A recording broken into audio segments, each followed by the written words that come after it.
আমি আসলে মাহফিল করি না, সুরেও কথা বলি না, তবে জ্ঞানের কথাগুলো শেয়ার করি। আমি আশা করব যে যারা জ্ঞান চান তারা হয়তো আমার সাথে শেয়ারিংয়ে মজা পাবেন, আর যারা সুর চান তাহলে তাদের সুরের লহরই যেখানে আছে হয়তো সেখানে তাদেরকে যেতে হবে।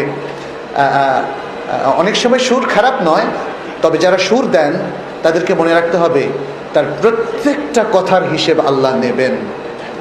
সুর দিয়ে গাল গল্প আর বানানো গল্প, কিচ্ছা কাহিনী বলে কিন্তু আল্লাহর কাছে পার পাবেন না।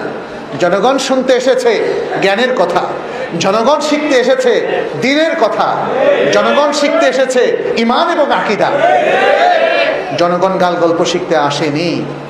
কিন্তু মানুষকে যদি আমরা মিসগাইড করি সুরের লহরে দিয়ে, যাতে তারা মনে করে যে এটা যাত্রার বিকল্প, মজা লাগে, তখন তারা জ্ঞানীদের কথা আর শুনবে না। অনেক জায়গায় এক্সপেরিয়েন্স করেছি আমরা, জ্ঞানের কথা তারা উঠে যায়, আর সুরের কথায় আরও লোক আসে, আরে কথা তো সুন্দর দেখি, কান্নাও আসে দেখি, তাই না? আমাদের লোকের রুচি একটু পরিবর্তন হয়ে গেছে। বিষ যদি খেতে মিষ্টিও লাগে, খাবেন নাকি? আমাদেরকে পৃথিবীর বিখ্যাত সব স্কলারদের এখন ইউটিউবে আলোচনা শোনা যায়, দেখবেন এরা কেউ সুর দিয়ে কথা বলে।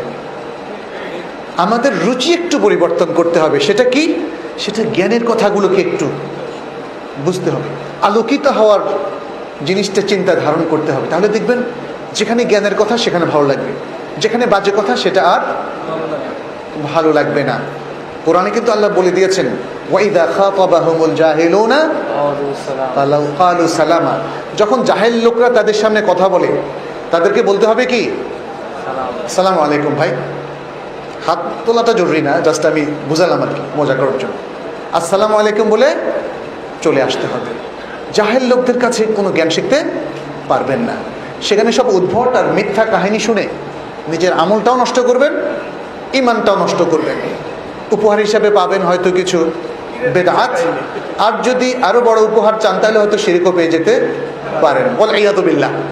আল্লাহ আমাদের সকলকে রক্ষা করুন, আল্লাহ আমাদের ঈমানকে শুদ্ধ করুন, যাবতীয় শিরক বেদাত থেকে আমাদের আমলকে সহিশুদ্ধ রাখার তৌফিক দান করুন। আল্লাহ রাসূলকে সবচেয়ে বেশি প্রিয়তম করার তৌফিক দিন, আমাদের অন্তরে মহব্বত পয়দা করে দিন।